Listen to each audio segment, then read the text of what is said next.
Professor of Music Theory and Cognition, Professor Vasili Byros. Professor Byros is a tenured associate professor of music theory and cognition at Northwestern University. He researches the compositional, listening, and pedagogical practices of the long 18th century with an emphasis on the music of Beethoven, J.S. Bach, and Mozart, using a holistic methodology that combines perspectives from schema theory. A prolific scholar, his research articles can be found in numerous scholarly publications and journals. Examples include Thinking in Bach's Language, Teaching in His Shoes, Mozart's Vintage Corelli, The Microstory of Fonte Romanesca, Prelude on a Partimento, Invention in the Compositional Pedagogy of the German States in the Time of J.S. Bach, and many more. His article, Prelude on a Partimento, received the Outstanding Publication Award from the Society for Music Theory in 2017.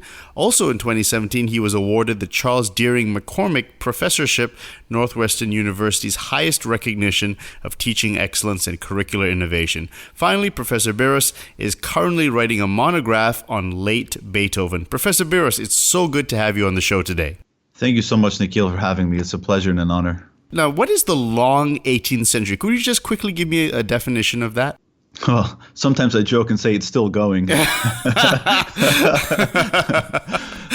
But basically, we're looking at 1680 till about the end of Beethoven, the end of Schubert, a time when certain consistent harmonic and contrapuntal practices are seen to subsist throughout this period. So basically, Corelli through Beethoven and Schubert. There are many reasons why one might cut off with Beethoven, including the falling away of certain traditions. One thing I always cite in this context is how Schubert famously lamented not having studied enough counterpoint on his deathbed. That's already giving you an indication of how at least pedagogical training and traditions of training were changing. So at least in my mind, it's essentially Corelli to Beethoven, the long 18th century. Let's take a step back now. Could you tell me about your musical background and how you came to your area of research? Well, when I was a child, I took piano lessons like many of us who end up becoming academics or performers later in life. As an undergraduate, I was a composition major who also took a lot of theory. This was back in the day when being a composer or a composition major meant you had to compose in avant-garde styles, and my heart and mind and ear were always tethered to the music of the long 18th century. So I decided to do a master's in music theory. It was actually music theory and music history. These were both at the Aaron Copland School at Queens College in New York. And from there, I went on to do a PhD in music theory at Yale. Initially, I thought I would do a Beethoven project, specifically a late Beethoven project. And it was only there in graduate school that I really became interested in the broader sort of epistemological traditions in music theory. I never thought I would become so invested in the kind of context, the intellectual context that people bring to bear on various repertoires. And after the PhD, it was typical academic route, postdoc in Indiana, and I've been at Northwestern for 10 years now. So long story short, that compositional focus as an undergrad has always kind of been there, bubbling beneath the surface for most of my time at graduate school and then my early years as a tenure track professor. But it's only been the past 5 or 6 years, I would say, where that heavily practical component, which was a component of my undergraduate training in general, has circled back and really begun to inform what I'm doing as a researcher in a very pragmatic way. Virtually everything I've published or worked on in the last 4 or 5 years has some kind of creative compositional component. That's it in a nutshell. Great. And, I understand what music theory is and musicology and music history, but could you explain what is musical cognition and how does it relate to our understanding of music? Boy, that is a difficult question. It's a moving target, I would say. Today, music cognition means many different things. It depends on who you talk to. It could mean lab experimentation, bringing certain questions about listening or creativity, improvisation. The questions can really vary, but constructing a constrained, controlled environment in the lab and getting a lot of data in order to provide evidence for a particular question. That's one way of doing music cognition.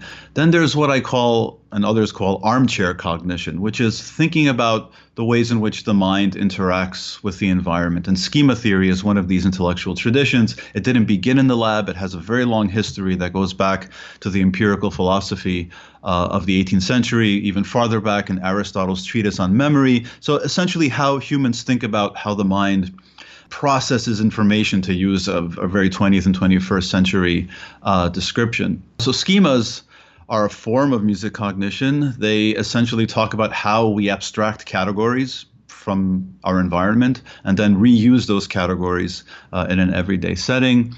Music cognition can even include things like computational studies, where scholars are analyzing large bodies of works computationally to come up with answers about, chord function or what have you. It can extend to really complex scientific research on neuroscience. So it's a huge field. Where did it begin? I mean, within the 20th century, serious cognition work? Well, a lot of people attribute music cognition, the grandfather of music cognition, to be Leonard Meyer, who never really spent much time in the lab at all, actually. He is essentially, he was one of the mentors and teacher of Robert Jerningen.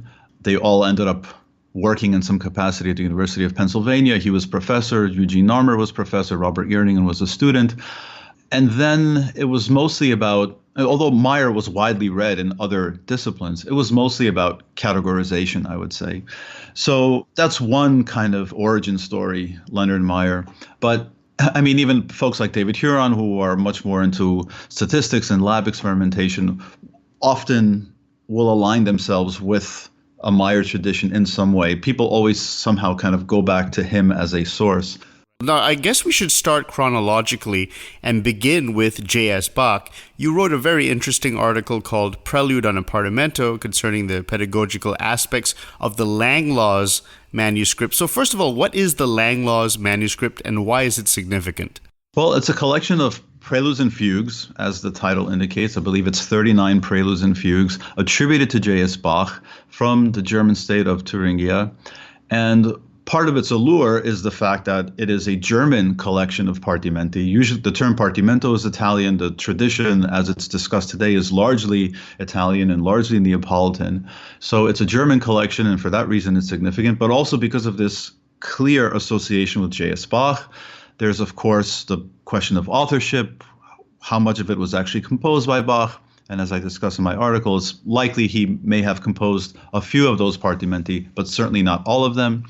But it gives us a glimpse into the Germanic interpretation of this pedagogical method. So that's one aspect of its importance. And in doing that, we notice that it's actually quite different. The contents of that partimento collection. They weren't called partimento, right? Were they called inventions?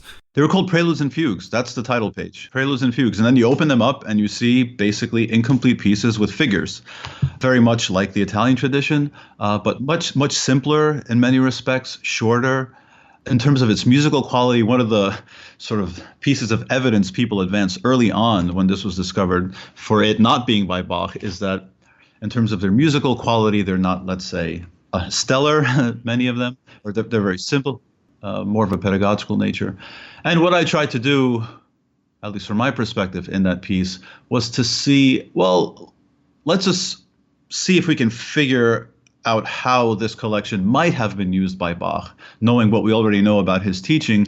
What might he have done with them, with certain students? And I tried to kind of trace a path from a simple dealing with those partimenti to a more complex elaboration and eventually even build out an entire piece. So it was my particular interpretation to read or understand that partimento in the context of what Lawrence Dreyfus and the others called invention, which is a kind of raw content for composing a musical work, for a kind of layman's description. Do Germans have something similar to the rule of the octave when it comes to scale harmonizations?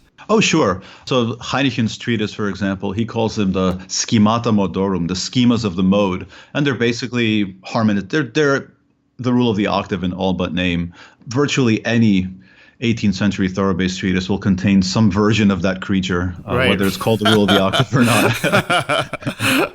Okay, now I know that Bach, he studied Vivaldi scores and some Italian scores, but he was German. And so what were the key differences in the way that they learned, the Germans versus the Italians? Well, it also depends on a kind of microculture within the German states. And in Bach's case, he had the North German sort of archaic organ contrapuntal tradition, and then from the southern lands, the Italian influence. So it was something of a melting pot, if you will. And that high contrapuntal organ style is something that we don't typically associate with the Italian tradition. Writing for the stage, writing for the church in a particular way, and all of these things came into the German lands from the south. But the main difference, I would say, is learning from actual exemplars. The one thing we know about Bach's training is that the idea of learning from other composers directly, whether it's by copying scores or performing. You mentioned Vivaldi. He clearly learned a great deal from Vivaldi, not only in studying the music, but in transcribing Vivaldi's concertos for organ. There's a massive change in Bach's creative output in the Weimar period when he starts writing organ preludes and fugues and fantasias after these transcriptions. So that's among some of the differences, yeah. You mentioned that melting pot kind of cross-germination of styles and ideas. Isn't it true that, and I read in your article, there was a guy, Johann Adolf Schema, who kind of criticized Bach for that particularly being too much of a blend of everything? Yeah, famously so, this controversy. And this is something that people still recognize and critique in Bach's music, the confluence of styles. And because he had such a strongly contrapuntal thinking in virtually everything he wrote, even if he were to use a simple dance form or write a suite, that contrapuntal thinking always gets infused. He always had a penchant for chromaticism. And when you start to combine all of these things, you get these complex stylistic admixtures. And they weren't for everybody. They really weren't. Can we relate schema theory to Bach? Because clearly you can see some patterns that are very recognizable in galant music. Is that how he would have thought? Is it good to use schema theory on J.S. Bach? Yes, in fact, I'm doing it right now in the course I'm teaching. It's called the musical phrase, 1680 to 1830, long 18th century. And one of the things we're doing in this class is to look at really how these patterns existed already prior to the galant sort of half century that Gerdingen was primarily looking at. They were still there, but they're quite different in their application. In Bach's hands, they tend to be more complex, at least to the extent that there's a lot more elision and hierarchical nesting. But if you wanted to find things like Fenaroli's and Printers and Fontes, they're everywhere in Bach's music. It's just that their disposition is different. Can you give an example of how it would be different? There's a great deal of elision, for example, where before one pattern finishes, another one begins underneath it. And there's a deep level elision, so that very often you have this kind of concatenation of patterns, they sort of cascading at one after another. The best way you can illustrate it visually, which I can't do here, unfortunately. That's okay. If you mention a piece, maybe they can check it out. Yeah, if you look at some of the analyses in Prelude on a Partimento, I wasn't specifically talking about schemas in the galant style sense. But if you look at my annotations above the prelude analyses from the Well-Tempered Clavier, I was using primarily terminology from Bach's day, including all of those cadence patterns like alto cadences, tenor cadences, etc.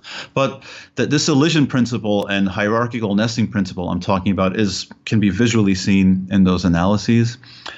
And because of in addition to the sort of syntactic combination of these patterns, both with elision and hierarchical nesting, there's a great deal of complexity in their elaboration in terms of their figuration. There's a lot going on in terms of the various voices that are teased out. For example, if you think of a simple changing note pattern, like a Meyer schema, do, ti, fa, mi, hardly ever will Bach simply focus on those primary scale degrees. There will be other subsidiary lines going on at the same time that are variants of the changing note schema, mind you, whether it's the prelay or the pastorella, 3-2, 4-3, etc. So it's this kind of moving in and out of different structural voices. That's one kind of difference. And also one argument that I find in Gerdingen's first book that is quite powerful. He talks about how schemas, how prototypical a schema is, or how common it is directly tied to how popular it was. So that typicality is tied to prototypicality. And this varies historically, so that if you look at something like the main pattern in that book for him was the Meyer, the 1743 schema, how its prototypical configuration happens to be as found in 1770, and it was most common in 1770, we can view this same principle operating in the late Baroque and earlier Baroque if we have a different conception of what is prototypical. So to make a long story short, the way that we define the printer and the Fenaroli and the Fonte is often based on how it's most commonly used within that Galant half century. These patterns have a kind of earlier life, and when approaching Bach with them, it's important to keep in mind that this is the prehistory of those patterns. Kind of like how the Romanesca went from a leaping bass to more of a scale-wise descent. Yeah, that's a very good example, yeah. Can you talk about how you composed your prelude? What was your thought process as you were doing it, trying to go according to this method? Again, a complex question. In essence, I did follow the plan outlined in the article, which is you start with this very basic partimento and examine its structural potential. What is it contain? What is it doing?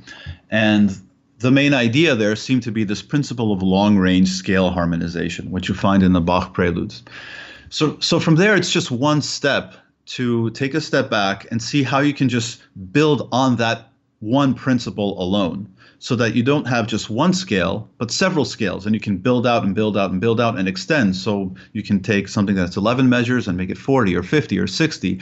And this very same technique of extending using these kind of extensions of scale harmonizations is to be found in Bach's own extensions from the Well-Tempered Clavier, or the former versions of several preludes from the Well-Tempered Clavier, from the Klavierbuchlein of Wilhelm Friedemann. So in all of these aspects, I was very much following the kind of historical evidence and what I thought would have been taking place. That said, a great deal of it, and this is something that can't be put in a research article, a great deal of it is intuitive. A great deal of it is drawing on my own personal listening experience and performing experience and my own exemplars, as it were. So this kind of repository, mental repository of past experience. And creativity for me is very often about having some kind of conceptual idea, which is objective or intersubjective, and I can kind of conceptually examine it, and then letting intuition formed by musical experience be guided by it, but also informing that concept. Now let's jump a few decades forward now to Mozart. Well, let's begin with that article, which I really liked, the Mozart's Vintage Corelli. You explained a schema known as the Fonte Romanesca, and that's a schema that was popularized by the work of Arcangelo Corelli. Corelli was quite a bit older, so how did it find its way into the Galant era? Well, Corelli's music was very well known, and the Fonte Romanesca isn't just, I didn't mean to suggest that it was just a connection from Corelli to Mozart directly, but it became absolutely very common in Italian music. And it does have a kind of archaic quality, one might say, but it's a very difficult question to answer, to the extent that it would be like saying, what is the life history of any given pattern? Corelli's music was widely published. It was not only among Italian circles, but also German circles. And I don't think Mozart necessarily learned it directly from Corelli himself, but from much of the Italian music that he was exposed to. And then another article, which was Trazom's Wit, was basically his name spelled backwards. Yeah, and something he liked to do. He's a letters. funny guy. We earlier were talking about Bach, the disposition of these schema, and Mozart was very good at that, right? These schema, are these combinations specific, or are there almost endless variations to these schema archetypes? Can I answer yes to both? I think there are certain limits to combination, because each pattern has certain properties, latent or explicit, that allows it to be combined with others. But aside from those limitations, the combinations are quite variable. Another constraint on schema combination is how they function within a phrase. For example, in the William Kaplan sense of formal functions. But in terms of their creative use, the possibilities are quite open-ended. With something like the Fenaroli Ponte, that's a very simple combination. And in fact, it's more a transformation of the standard version of the Fenaroli. because the scale degree 5 pedal that turns it into a ponte is typically present in a standard fenaroli. It's simply in an upper voice or inner voice.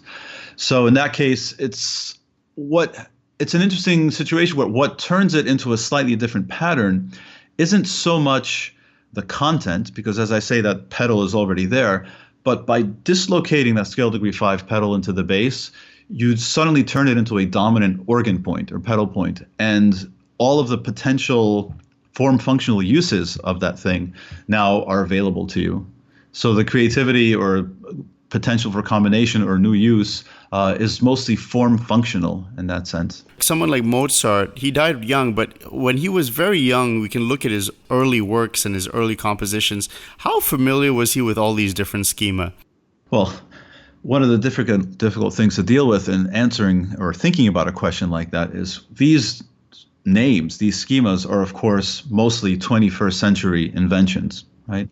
With the exception of those discussed by Riepel, and then, of course, the more generic categories and thorough-based treatises. So we have to be imaginative and creative about even circumscribing what it is that Mozart may have learned.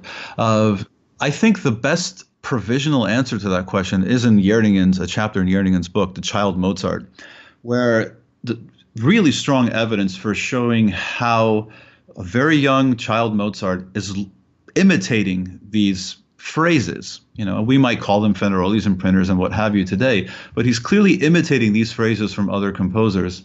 So that idea seems to have been entrenched in his musical thinking from very, very early on. And if we extrapolate from Mozart specifically, that idea of schemas or imitating patterns, imitating others, seems to be rather widespread in the entire century. And that was really the novel thing about schema theory as it was reinvented, I would say, in Jerningen's most recent book, in the Galant-style book. It really kind of brought to the surface this idea of compositional creativity through the repetition and imitation, creative very often, of phrases of other composers. He released that book, Music in the Galant Style, in 2007. It's now 2019. When it comes to 18th century Galant music, have all the schema been discovered? Are we going to find any new schema types in the future?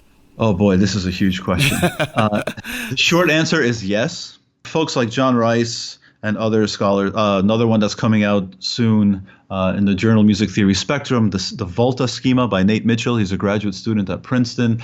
I think the schema phrasicon will continue to grow whenever scholars notice yet another one of these phrases used throughout the output of different composers for various purposes. The question becomes, at one point do we need to stop simply assigning names to these things, and are we not perhaps looking at more general principles? And these names are just specific descriptions of specific realizations of these general principles. To that end, there's an article that recently was published by Gilad Rabinovich, who asks this very question. It says, is this what we're going to do now with schemas? Just constantly keep building and expanding the phrasicon, just one name after another. And he wants to sort of zero in on the patterns that we currently discuss and see what are their general kind of harmonic and contrapuntal principles, and to basically ask the question, why did certain schemas become schemas in the first place? And one of the things he does in that article is to look at how a great deal of the patterns that we're familiar with actually are maybe derived from the rule of the octave. So he tries to come up with a kind of generative explanation for where the patterns came from. It's very different from this idea that composers copied from one another or imitated from one another, but that there's a kind of generative component. So, I mean, at some point we will run out of territory to cover, and we could potentially be exhaustive, but you can look at any random phrase and it just causes you to rethink both the inherited categories and the whole name designation system. For example, there's a passage maybe 30 or 40 measures into the D minor concerto of Mozart, K466, that pairs a Fenaroli line, 7-1-2-3, with a printer line, 6-5-4-3. So the question is, which is it? Or is it both? And is that even an appropriate question? What I find so amazing about this whole schema theory is that you can really make music really quickly. My question is, what's a good way to learn how to put them in form-wise into your composition when you've learned all of them? And what are the rules? Like, you're not supposed to repeat certain schema after another, or certain things like, for instance, a cadenza. A double cadenza is quite popular, but why not a triple one? So, like, what's a good way to get form out of all these schema? The short answer to that question is to understand their form functional properties in the sense of William Kaplan and others, and then how they function in sonata form and various other genres. So to understand a schema as being a harmonic contrapuntal sort of constellation, but it always has a life within a larger understanding of phrase and within a larger formal setting. And one of the things I wanted to do very early on after the Galant style book came out and I essentially completed my Eroica project was to interrogate these form functional uses of these schemas. So within the 18th century compositional toolbox, I would say they need to be understood always in light of these other formal schemas like sentences and periods and sonata form. So that, for example, Gerdingen talks about how the Fenaroli, although this is a term he doesn't like to use, the second theme, it's often found as a kind of second theme in a sonata form. They do have these form functional, both at the local phrase level and larger kind of global level meanings. And that's another way of controlling proper usage. In another article, Hauptruhe Punkte des Geistes, I talk about both the Fenaroli Ponte and the Le Sol Fi Sol schema and how both of those were frequently used around this very important half cadence in sonata form that James Hipakowski and Warren Darcy called the medial caesura. It's more than a half cadence. It's an entire process of building up to a big half cadence dominant pedal, often with a rhetorical break afterwards. So the Le Sol Fi Sol is typically used to create the half cadence, the Fenaroli Ponte to extend it. So knowledge of these local formal functions and larger scale sonata form uses are another way of constraining it. Things like repetition. I often talk about the rule of three when I teach form. Composers rarely do something more than three times. The third time is an indication that we're about to move on. It's kind of in a sentential paradigm. Do it once, do it twice, do it a third time, then you get a continuation. So form, understood in all of its complexity, both at the phrase level, middle ground, and large scale level, plays a crucial role, I believe, in how schemas are to be used compositionally. Do you have any advice on, you just gave some advice, but could you give a little bit more elaboration on how somebody could get better at form with these schema? Study William Kaplan and James Hipakowski for one. Then, should you look at a lot of exemplars in the literature? I was just going to say corpus analysis, not as understood by those doing computational corpus analysis, but corpus is a body of musical works, right? The best way to get a handle on how to use something is to look at many, many, many different examples. So if we want to answer the question, how does one compose a principal theme of a sonata, an opening theme of a sonata? You look at all the Mozart piano sonatas, all of the Beethoven sonatas, Mozart's contemporaries, and you get a general sense for how things go, what's common, what's less common, etc.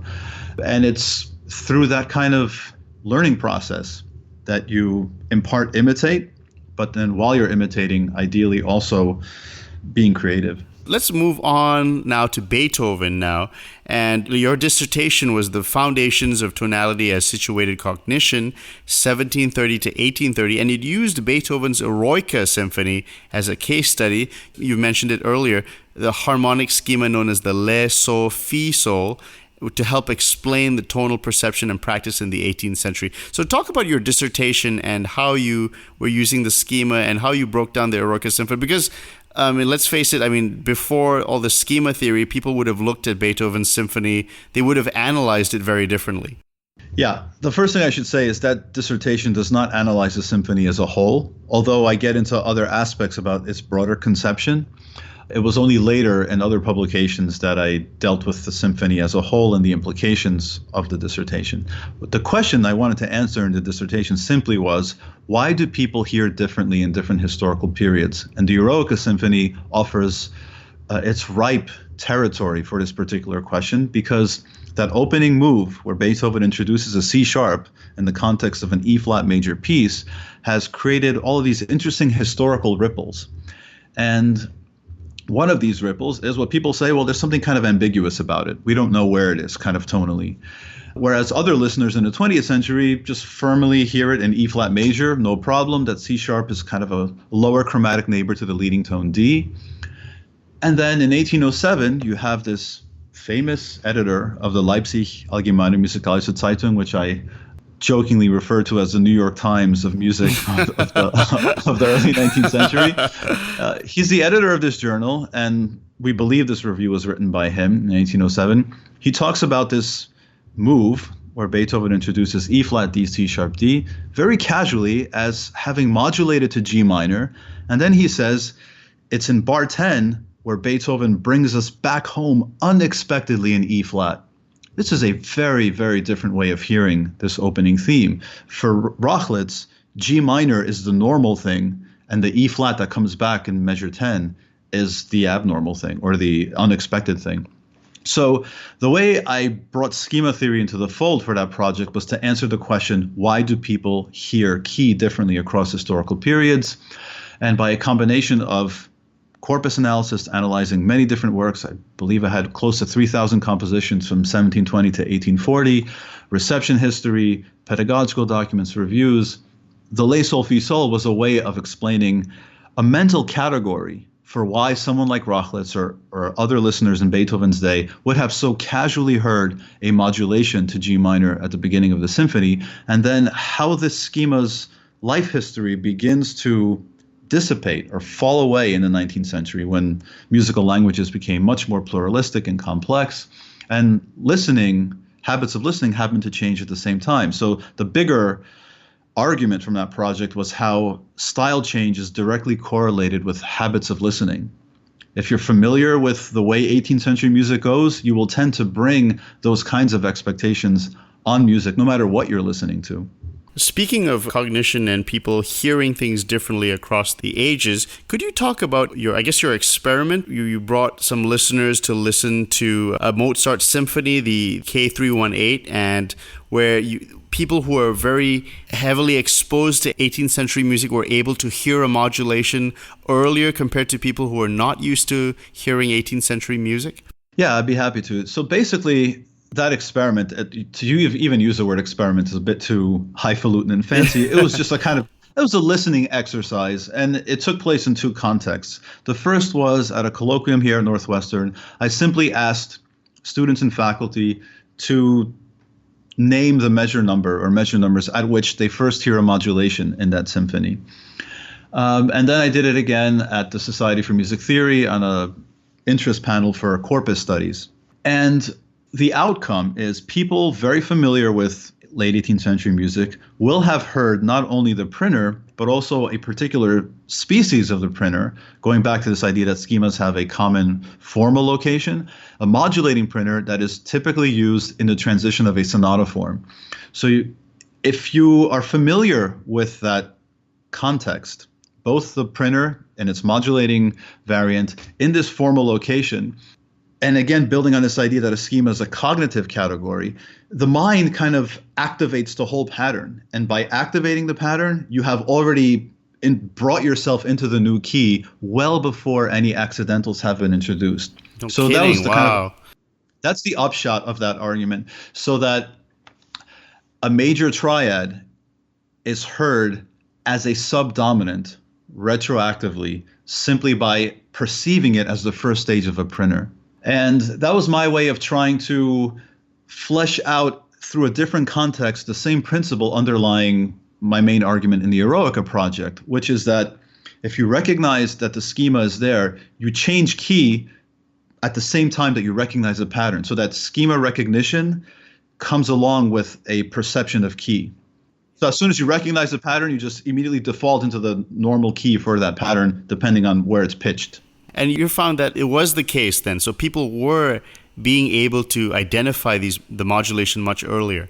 Yeah, I can't remember the exact statistics, but typically when I do that listening exercise, and I've done it again with my undergraduates, it'll be anywhere between 20 and 40% of the listeners in the room, and I will frequently ask them afterwards what their main listening diet is, and almost always it's people who have familiarity with 18th century music.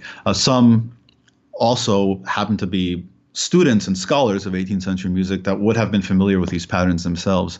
So if we really wanted to turn that little listening experiment into science, we would have to get, again, a controlled experiment with many different kinds of listeners, ideally a long-term study where we would know very well what the listening habits of these listeners are to get a kind of definitive answer. But very often, my feeling is that what these cognition studies do is to bring hard evidence for things that we take to be intuitive already. If that, I don't mean to trivialize what they do. It's just that very often the benefit of a project like that, a music cognition study, is to bring that hard evidence for things that we may take for granted. And sometimes that hard evidence might cause us to rethink some of our intuitions, but often it's to confirm them. Now, some people would say regarding Beethoven, they'll say, okay, I could see early and middle Beethoven has that influence of Mozart. But then again, late Beethoven, all bets are off. He goes into another territory. Is schema theory still absolutely relevant for late Beethoven? Absolutely. And one might say even more so. So as you know, I'm working on a late Beethoven book. And one of the things that pops up in virtually any conversation about late Beethoven is the music's high degree of conventionality. And by that, they mean how conventions are kind of laid bare. The 20th century philosopher, musicologist, composer Theodor Adorno was one of the first people to really emphasize this point, how certain conventions just seem to be laid bare in late Beethoven. So on the one hand, we have that general aspect of conventionality. On the other hand, just from a pure music analytic perspective, they're absolutely there. The question is, what is he doing with them? Why are they there? Why are they not concealed when they're not? When they are concealed, why are they being concealed? A very interesting side story to this, which I'm still figuring out how big of a story I want to make it in my own project. People forget Beethoven was almost completely deaf by the time he was writing most of those late works. And at some point, he was essentially completely deaf. This is where schema theory and its cognitive implications can really shed light on how a composer of Beethoven's caliber, having gone deaf, could still be creative. What did he have to go back to? All of his memories of the music that he had worked on, both that he composed himself, had performed, sort of his collective memory. So one of the arguments I make in this book is that the long 18th century uniquely lived on in Beethoven's mind. And one of the upshots of this is we see Beethoven doing things like beginning Opus 109 with a very straightforward Romanesca, followed by a Fonte. And if you were to just pair those two patterns, Romanesca, Fonte, and think about them in a galant context, they would sound, of course, wildly different than they do in Opus 109. There's a change in texture, a change in affect, change in topic in Beethoven's sonata. But in terms of the grammar and the counterpoint, it's all essentially still there, just to give you one example. You have a talk called Beethoven Contra Partimento for the Society of Music Theory about how Beethoven's training or system is antithetical to the musical aesthetics and values of the Neapolitan Conservatory method. Could you elaborate on that? Sure. Essentially, what I was trying to tease out with that article, with that paper, I didn't have enough time to do so, was that these ideas that keep getting bandied about in a lot of the partimento literature. For example, Sanguinetti talks about how one of the greatest advantages of partimento schooling is what he calls, quote unquote, automatic composition. And he calls that, again, I'm quoting, one of its greatest advantages. It's the idea, you have to think about the sociological context of the Neapolitan conservatories. They were taking orphan boys, fledgling boys, and turning them into professional church musicians. And they developed a very sophisticated technology where over the course of 10 years, they could take these orphan boys and turn them into professional church musicians. And part of the process was repeating what you had heard before, very often verbatim. So it's just literally copying your master, other composers.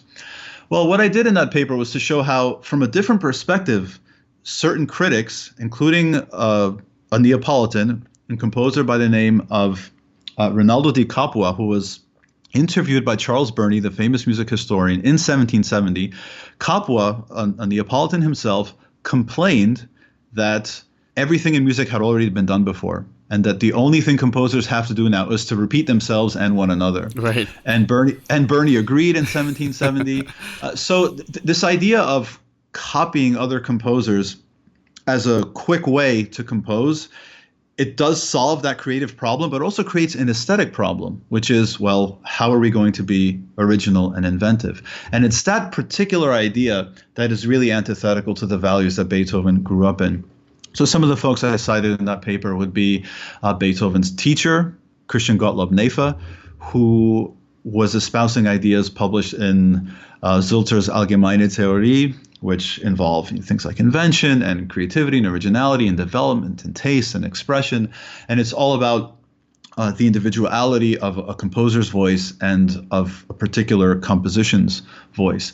And to get there, automatic composition is not the philosophy that will get you there. So that was one of the things I wanted to tease out.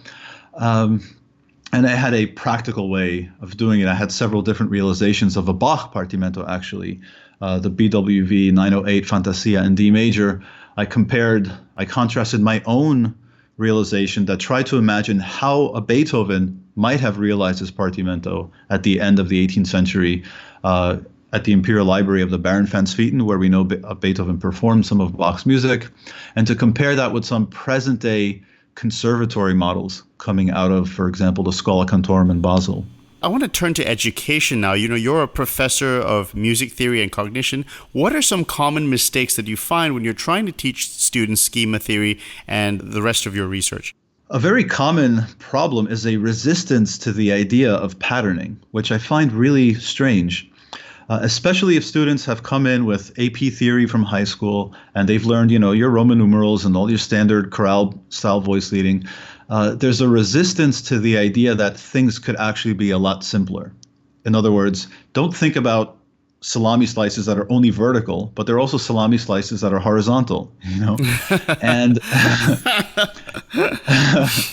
and for some reason, there's a lot of resistance at the beginning. There's resistance to the idea that you can, if your main task is to solve the harmonization of a bass line or the realizing of a figured bass, really your task at hand is to simply copy something you've seen before in a similar context, perhaps even an identical context, transpose it to the new key, add accidentals where necessary if it's a shift from major to minor. So that's one of the common mistakes, the inability to just understand how basic music theoretic problems in a practical sense can be solved by copying models. Since music theory is so vast and there's so many competing ideas of, for instance, Roman numerals, Schenkerian analysis, but I've noticed in your articles sometimes you will put all three. You'll put tonics and dominants, you'll put Roman numerals, you put figures. So are you pretty generous in accepting all theories, or what's your position on that? Oh, great. I'm glad you asked this question. So Roman numerals, if they are to be a problem, they are a problem because they conflate chord grammar with chord vocabulary. So when somebody talks about, in most contexts, when somebody mentions the 5 chord, built into that statement is not only the scale degrees within a particular key. So let's say if we say 5 in C minor, we have G, B, D, but also there are all of these assumptions about what that chord is doing in its context. So harmonic function is built into it. The way that I use Roman numerals, if I do use them, it's simply as a chord vocabulary designation. I want to only specify what scale degrees are in that chord and what note is in the bass. So for example, if I say 5, 6 in C minor, the only assumptions I'm making a simple statement. There's a B in the bass and somewhere up above is a D and a G. That's it. And then if I want to talk about the grammar of that chord, that's where schemas come into play. It could be the second stage of a Romanesca. It could be the second stage of a soprano cadence. And that's where aspects of harmonic function come into play. The one thing I have more or less dispensed with over the last 4 or 5 years is harmonic functional designations such as tonic, dominant, and subdominant. Those I do find to be rather reductive. That said, when I was a graduate student, one of my supervisors when I first started teaching was Professor Ian Quinn. And he was developing a kind of hybrid historical rule of the octave-based theory of harmonic function with these kind of Riemannian categories of tonic, subdominant, and dominant. And what he basically did was to combine those three main categories with scale degrees in the bass. So he would have, for example, he'd make a distinction between dominant function with scale degree 2 in the bass, with 7 in the bass, with 5 in the bass, and those are distinct harmonic functions. That I preserved for a while. You might see it even in some of my publications. But now my feeling is that at the level of function, we're primarily looking at what is the larger schematic context in which the chord is being used for the most part. And that's what determines its function, quote unquote. So Roman numerals for me are just a kind of convenient shorthand to talk about chord vocabulary, scale degrees in a particular context. And in that sense, they're really not that much different from the way that 18th century theorists would talk about chords. To say that you have a 6/3 chord over a B, over the leading tone in C minor, essentially translates to that's a 5/6 chord in C minor. A lot of students come to university, undergraduates, and usually they have to really start at the beginning because this is so new.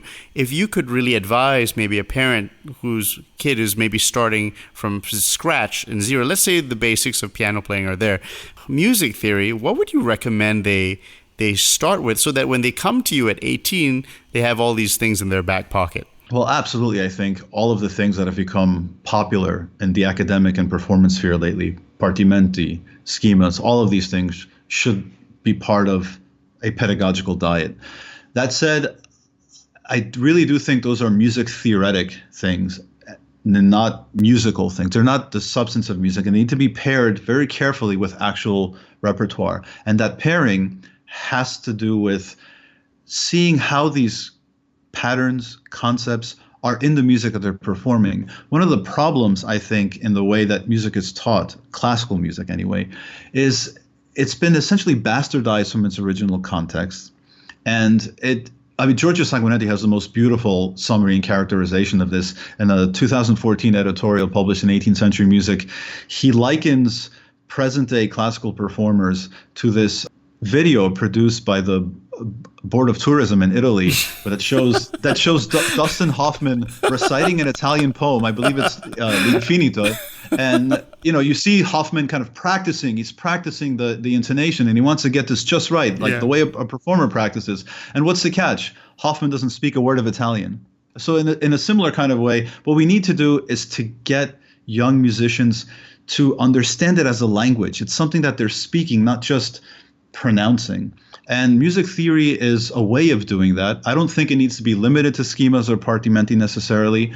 More traditional things in music theory can certainly get you there as well. It's somehow coming up with ways to explain to students that this is a language. And what's great about partimenti is that they have to problem solve and kind of fill in the blanks in a way that gets them to begin to speak, and with training wheels, but they're kind of speaking. And once they do that, they can then see the music they're performing as something that is being spoken as well, and not just something they're reciting kind of from rote memory. Have you seen a change in attitudes towards classical improvisation according to this vein? I guess your non-schema, non-partimento peers, are they curious or are they a little bit suspicious? What's going on here?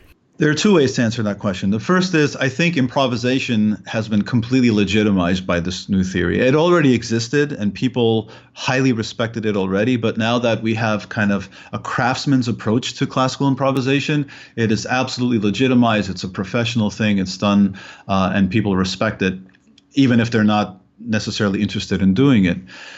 What I find both within the world of classical improvisation and performance and academia is that there's still great resistance to the idea of historical composition. And this is a great and sensitive point for me. And I find it kind of ironic and paradoxical that we are free to be creative using effectively dead languages of the past. Right? Because when we improvise today in a classical style, I assume we're talking about resurrecting music of the 18th and 19th centuries from a largely European tradition. Classical improvisation in an avant-garde sense, I consider to be a very different thing. So that's fine and that's legitimate. It's a legitimate activity. But as soon as one wants to say, well, let's take then the next step, as it would have been taken back in the 18th and 19th centuries, which is to compose, to create something new, and everybody slams on the brakes at that point. No, that's not okay. We don't want another Beethoven. We don't want to copy Beethoven or Mozart. And one of the things I've been trying to clarify whenever the opportunity comes up to have this conversation is that composition is a logical next step if you are in the creative business of dealing with this music of the past. And what the goal, if there is a goal, isn't, if we are invested in giving new life to that music, that it's not just simply something we do as a kind of ritual. Let's just keep performing it like a ritual, but we want to give it a kind of more extended life. We need to create new music in that style. And doing so isn't about copying Mozart or copying Beethoven. But if once we understand that the compositional toolkit and the patterns and the exemplars and their ways of learning are much better understood today, it's possible for new voices in historical styles to exist. In other words, it's not about sounding like Mozart, but somebody new, but still constrained by the styles and conventions of the long 18th century or 19th century. Now, real quick, I have one of the final questions. You have a humorous analogy in one of your articles where you talk about the massive influence of Schenkerian analysis dominating 18th century music analysis as a sort of country, the United Kingdom of Great Schenker. You talk about the growth, though, of in recent decades of small, relatively independent nation states like Schemata, Satzmodelberg, Partimentalia, Partiturik. What's the landscape now for music analysis? Is the United Kingdom of Great Schenker, is it still going strong? Or is there a bit of rebellion going on? Oh, sure. People are still doing it. And there are many institutions in North America that still teach Schenkerian analysis as part of their curriculum. And I should tell you, I studied a great deal of Schenker myself when I was a student. So I have a thorough understanding of it. And there are many positive aspects to it. There are many things you can learn from it. Where I draw the line is when it becomes an institution and a quasi-religion, and everybody has to do it. That said, you don't see many people turning in Schenker graphs at the Society for Music Theory anymore. And I would say that music analysis, at least as applied to the long 18th century, has changed dramatically. It is largely driven by what I call these micro theories, and I believe Jerningen himself even called schema theory a micro theory, topic theory, form function theory, a la Kaplan and Hepakoski and Darcy, schema theory, partimento theory. Sanguinetti himself talks about at least schemas and partimenti as constituting a quote-unquote new theory in that same editorial I mentioned earlier.